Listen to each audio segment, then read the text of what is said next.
We've all been there, right? You see someone you care about and you just want to help. So you offer a piece of advice about a diet you heard of or a new workout routine. You mean well, of course, but what if that helpful advice is actually hurting?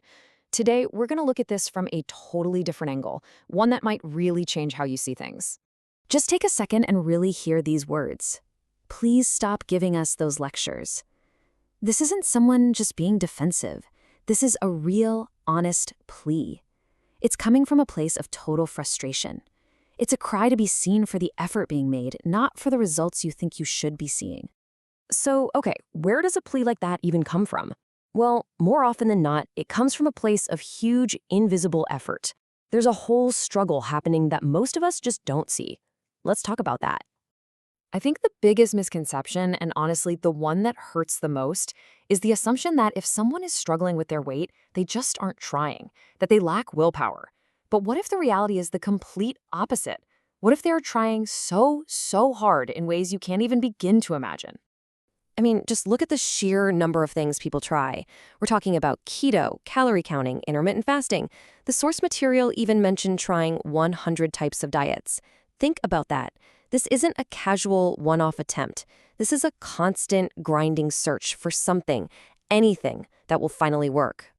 And it's not just about what's on the plate. People are setting up exercise routines at home, they're digging into scientific research, they're trying out different health hacks. This is a dedicated, ongoing project happening every single day, completely behind the scenes. It's a ton of work. So, if it's clearly not about a lack of effort, what's really going on? This is where we have to look past the simple idea of willpower and start talking about the real complex reasons behind it all. This statement right here is at the heart of it all. It's a direct challenge to all those old, tired stereotypes about being lazy or undisciplined. It's asking us, begging us really, to consider that there are powerful underlying forces at play that have absolutely nothing to do with personal failure. Because here's the thing, weight is just not a simple math problem. It's this incredibly complex web. You've got mental health, which is a huge piece of the puzzle, but then you also have hormones, chronic stress, underlying medical conditions, and yep, even your genetics, all tangled up in there. It is never ever just one thing. Which brings us to the big question, doesn't it? If the person giving the advice really does have good intentions, why does it so often backfire? Why does it cause pain instead of providing help? Let's get into the actual impact of it. This is where that road paved with good intentions can lead to a really bad place. Because when advice isn't asked for, it doesn't feel like help. It feels like judgment. It basically says, I don't think you've tried hard enough or even thought of this incredibly obvious thing. And that feeling has a real-world cost. It's not just a passing comment. This constant stream of helpful lectures chips away at a person's mental health. It can put a real strain on relationships with family and friends. It can even make it harder to focus at work. It just adds another layer of heavy stress onto everything else. And really, this is the bottom line. When someone is already in the thick of it, fighting a battle that you can't see, the absolute last thing they need is someone on the sidelines telling them how to fight better. It just makes them feel like their struggle and all their effort is completely invisible. Okay, so we've laid out the problem pretty clearly, but what's the solution? How can we actually be helpful? Well, it all comes down to a really big shift in our approach, a shift from lecturing to just listening. So let's look at the two paths.